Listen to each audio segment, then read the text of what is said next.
Welcome to the DMF. I am your host, Justin Yonce, and this is episode 95. And this is the wrestling show. And I'm going to talk about the goings-on in wrestling. I'm going to talk about AEW. I'm going to talk about WWE. And we'll end with the Ultimate Warrior. So stay tuned.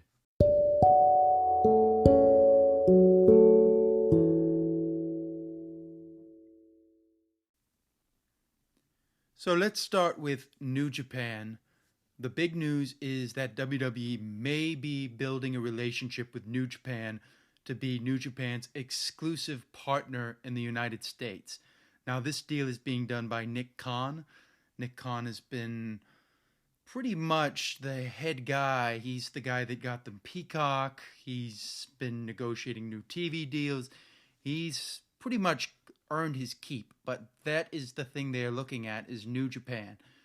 And if that happens, I see a Daniel Bryan staying with WWE because then he can work New Japan and WWE.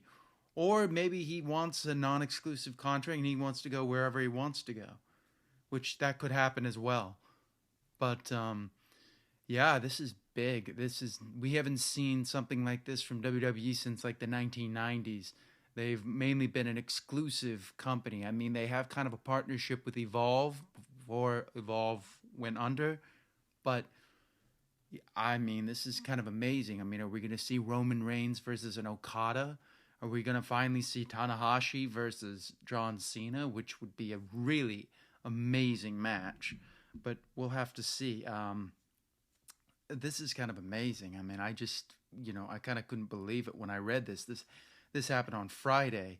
That was the first reporting I heard of it, and I was like, wow. I mean, we could potentially see a trading off of agreements, you know. Some guys will be sent to New Japan. Some New Japan guys might come to America. Brian Alvarez brought up the good point is like, are they... Then we're kind of dealing with booking decisions. Is Vince McMahon going to be okay with like his top stars doing jobs? And that will be interesting to see. A Roman Reigns, is he going to want to, work the Tokyo Dome? Is a Seth Rollins going to work the Tokyo Dome? I mean, these are all variables that we don't know yet. But it should make for a really interesting time because, I mean, WWE guys need a new style to work so that they can be better because they just do the WWE style, and the WWE style is boring, and it's not hard-hitting. And I'd like to see some of these guys, like a Cesaro, would fit perfectly in New Japan. It was Daniel Bryan who brought up that maybe Otis could be like a Vader in Japan, and he brings, and I think that's a good point. So I don't know. I don't know where this is going now. Tony Khan is kind of saying that, he opened the forbidden door, and it seems like they're trying to shut the forbidden door. Now, if I was Tony Khan, I would be trying to negotiate with New Japan and try and, beat them to this deal because if WWE gets this is, Kota Ibushi is going to work way better in AEW. So I see this being almost a bidding war in some ways, but I don't know. I don't know how they're going to go about this, but if I was Tony Khan, I would get on this because if that happens, his chances of getting a Daniel Bryan or something like that kind of slam shut. A lot of guys are going to want to go work for New Japan so that they can work with WWE as well. So you're going to have that kind of trade-off. A Minoru Suzuki in WWE, kind of an interesting thing. I would bring Nakamura back to the fold. We'd get maybe the old Nakamura for a couple of matches, maybe in the Dome. AJ Styles would be great to work in the Tokyo Dome, so we'll have to see. But this is a huge development. SummerSlam is approaching, and it looks like the rumored main event is going to be John Cena versus Roman Reigns. Now, if John Cena beats Roman Reigns, that will be his 17th world title reign, beating Ric Flair, which I've got to believe is where they're going so that they can say he's a 17-time champion and he can have more than Flair, which is what McMahon wants, and I can so see it. I think it's sad that, a year-long build is going to go to a guy that's already established, but they don't have anybody ready, so they might as well go with that. So looks like John Cena versus Roman Reigns in Las Vegas and a football stadium, and we shall see. Now, as we talked about last week, um, Will Ospreay has vacated the title, and the title will they will have a match for the vacated title at Dominion. It will be Shingo versus Okada. I've got to believe Okada's getting it because I think Okada and Jay White is the plan for maybe the Tokyo Dome. I think Jay White is going to be anointed the championship at the next Tokyo Dome, but we shall see. Jimmy Smith replaces Adnan Virk. Adnan Virk, who is the lead announcer for Raw, is no longer the lead announcer for Raw. They said they mutually parted ways. That's kind of saying, yeah, we kind of did. I don't agree. I think they just fired him because, he doesn't fit. And they said travel, which to me is a joke excuse, but we'll have to see. Jimmy Smith, who works for Bellator, should be an interesting fit. He's not really a fan, but since he's done MMA, that should work more toward his favor. So we'll have to see how these things come out. And we also have Double or Nothing, which I will talk about next week. And when we come back, I'm going to talk about AEW.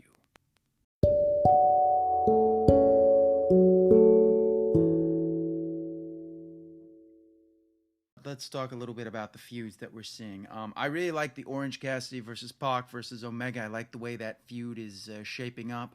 We had Orange Cassidy come out and he handed an envelope to Omega. He opened it up and it was the shredded contract through there. And then he hit him with the orange punch.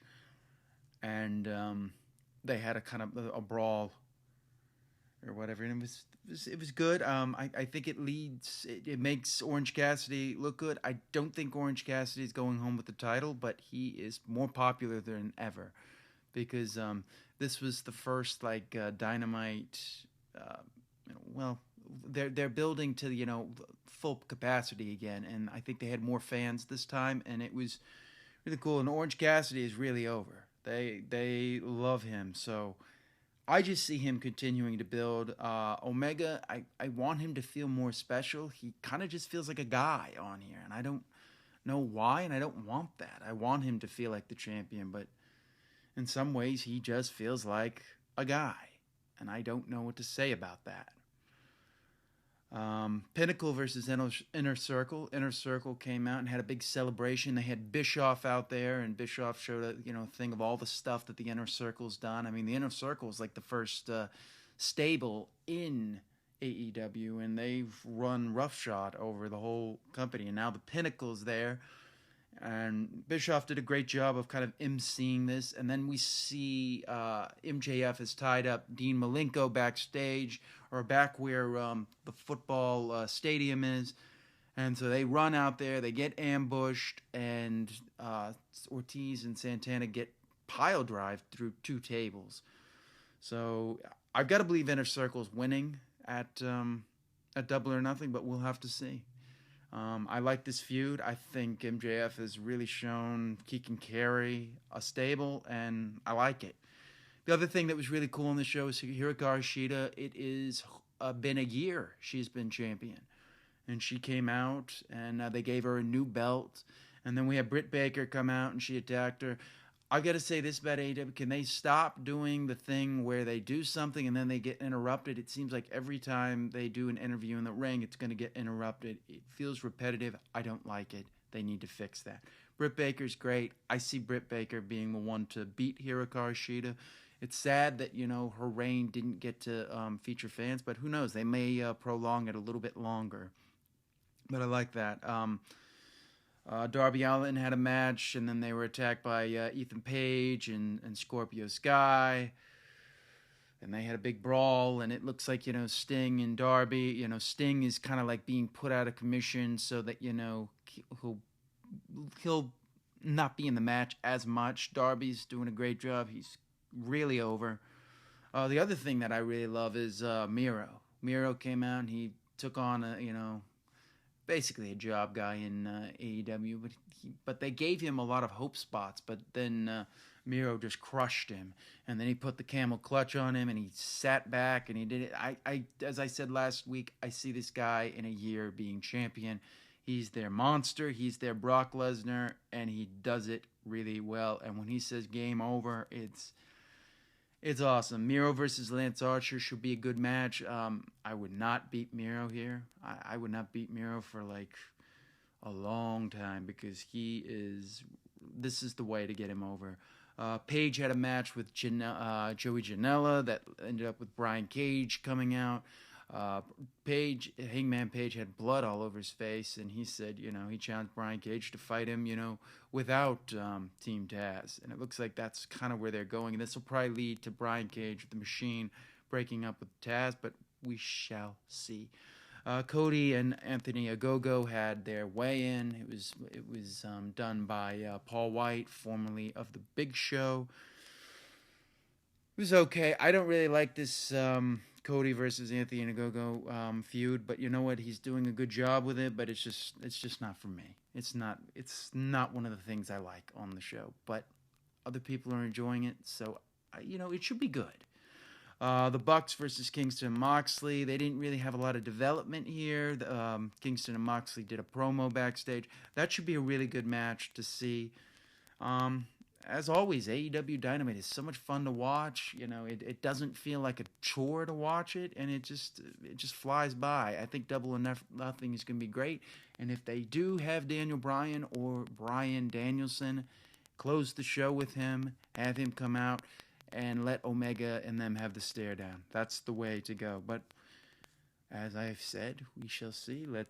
To be continued. We don't know, but I'm hoping for that because I think Bryan Danielson would be great in AEW. But, if he can't work in New Japan, it's also sad. So, I don't know. We're going to have to see how a lot of these things line up. And when we come back, I'm going to talk about WWE.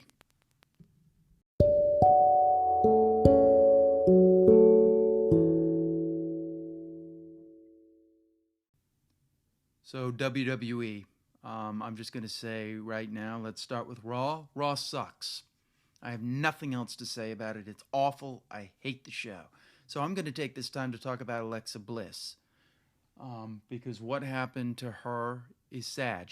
Her pet pig, Larry Steve, died. He was in pain, and because he was over a certain limit, they would not treat him. She called 13 different vets, couldn't get anyone to look at him.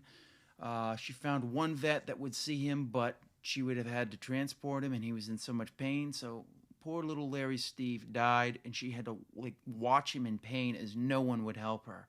And I think this is a moment that we should look at as, we need to take care of animals. And when we have pet pigs like this, they shouldn't have some weight limit thing that, is making. So she had to just watch this her animal, die in pain. So it was really hard for her. My heart goes out to her, and I'm going to talk a little bit more about that in the regular show. But this is, it's not better than Raw, but but it's more important than Raw because Raw is awful, and this is a topic that needs to be touched on. I think NXT is boring. Nothing really happened there, except for I did like Karrion Kross versus Finn Balor. I'm going to say that right now. That was a really good match, and Finn is so good.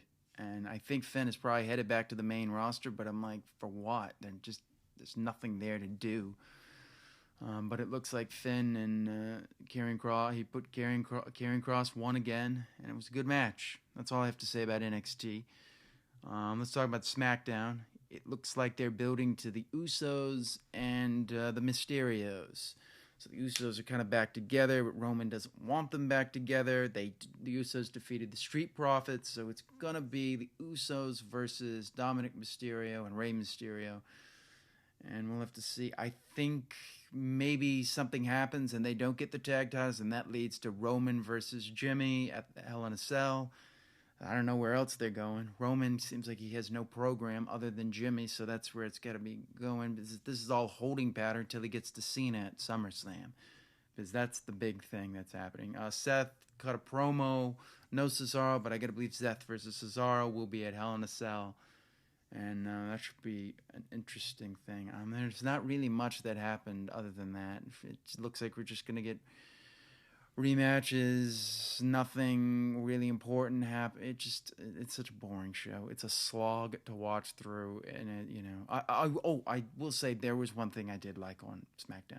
I am loving the King Nakamura gimmick with Rick Boogs or Boggs as playing his guitarist. It gives him such a new flavor. He needs this, and as I said, he's going to get over with this, and he's gonna be taken seriously now, because this is his King Booker moment where Vince looks at him and goes, "That's my guy. I made that," as opposed to what he's seen him as the New Japan guy. So that should be really cool. He still has the crown, and I think they should keep building this up, and we should just call him King Nakamura, and I think it should lead to a match at maybe Hell in a Cell or Money in the Bank, and King Nakamura gets the Duke. So that's about all I have to say about WWE. There's really nothing else to say about this company. I just have nothing else to say about it. And when we come back, I'm going to talk about both Ultimate Warrior documentaries. So stay tuned.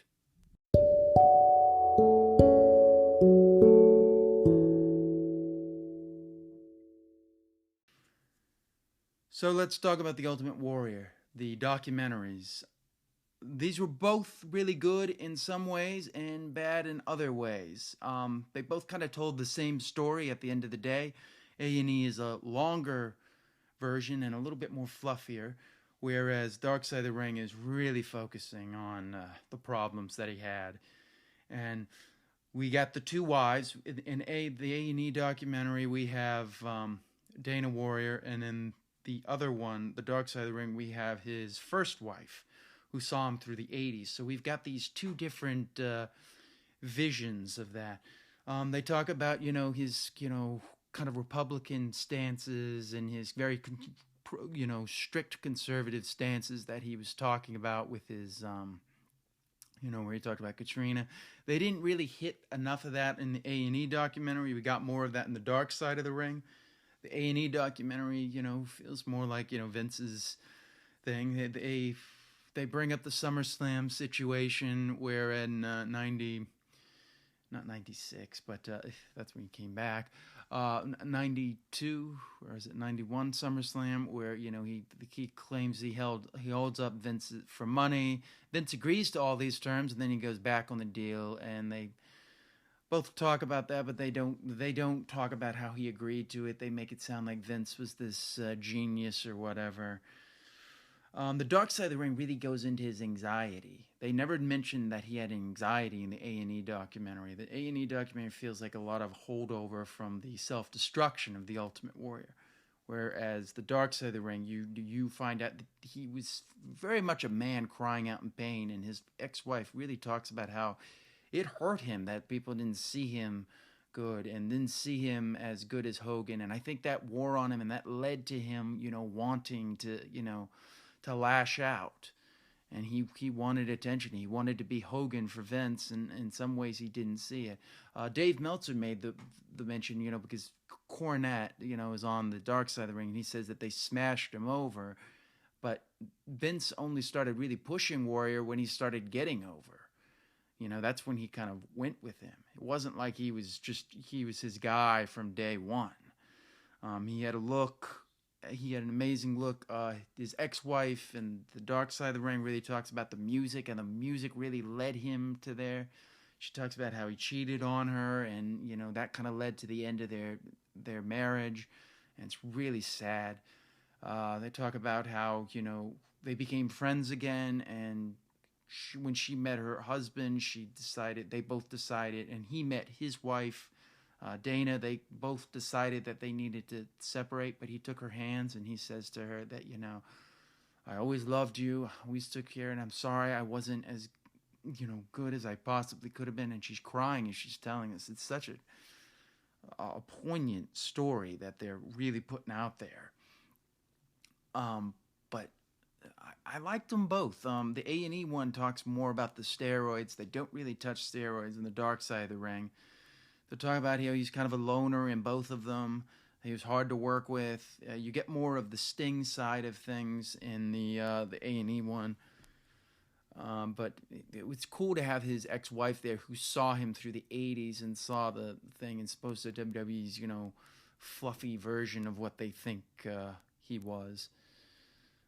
But it's sad. He kind of came out and he made amends and then he dies. It's like he got a chance to finally be at peace and then he just...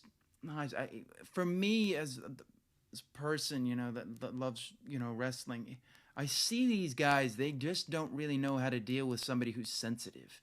And Warrior was very sensitive and they had no idea how to take that. And that's really where a lot of his problems came from. And his wife talked about how he would break down and cry. There was somebody screaming for pain, and he didn't know how to do it. He had a father who left him at, age 12 or whatever, and, that wore on him. His father was cheating on on the neighbors, on his wife, on the neighbors, his mother. So he had to deal with all these things, and I think that's the problem with Warriors. He was really he was sensitive, and the wrestling business just doesn't know how to deal with that. And I wish I could have found him and helped him. I think I could have, because he got the right idea with positivity, but like his ex-wife said, it was very his biggest fault was not being able to see how somebody else saw something. He had tunnel vision, only how he sees things, and that's the right way to do it. Dana Warrior talks about how he died, and it's really sad. He came in and said, "I don't feel good," and he was like, "Okay, I don't feel good either." And he's like, "No, I think I need to go to the hospital."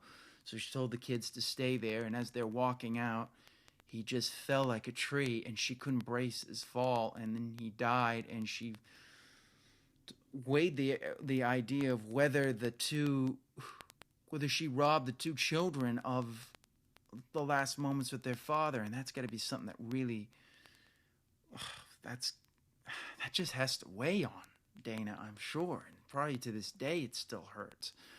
The A&E documentary, you see the daughters and how they've both, kind of found their warrior spirit, one in ballet, one in boxing, and it's great that they have that to fall through, and they really love their father, and they got to see the man that we didn't really get to see as wrestling fans, and it's...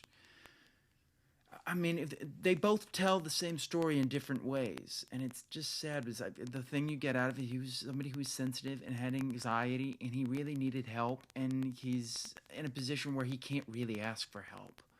When you're at that top level, you really can't ask for help. And these guys don't understand. They just say, he's making so much money, why isn't he getting? They talk about the 96 thing briefly, they talk a little bit about Destrucity, but they don't really go into depth about those things. But for me, the big thing is he was a sensitive man, and nobody got that. And he would lash out, and he had anxiety, and he had problems, and nobody could help him. And, Vince, it's nice that Vince brought him back in the fold at the end and, hugged him, and, he got to say his final piece on Raw before he died. And then it's a sad story. It kind of reminds me of Lincoln, Lincoln, freed the slaves, he ended the war, and then, he kind of dies. I'm shortening it. It's a little different there, but that seems to be that. And in his family, all the Hellwig boys died in their 50s, and then he died in his 50s, and it's sad. And I don't know what else you could do. I wish I could have reached him and just told him, it's going to be okay. You're great. You're going to be fine. Just stay positive. Don't let this wear at you. And it looks like the anxiety just ate at him. One of the more heartwarming parts is when his ex-wife talked about how the wrestling buddy was his favorite merchandise. When he got that, he felt like he arrived. And she had all these cool pictures of him back in the 80s and showing him. She talks about how she met him. You know, he was a bouncer at a club, and he picked a guy up by the neck and threw him out. And then he came back out and took out the garbage.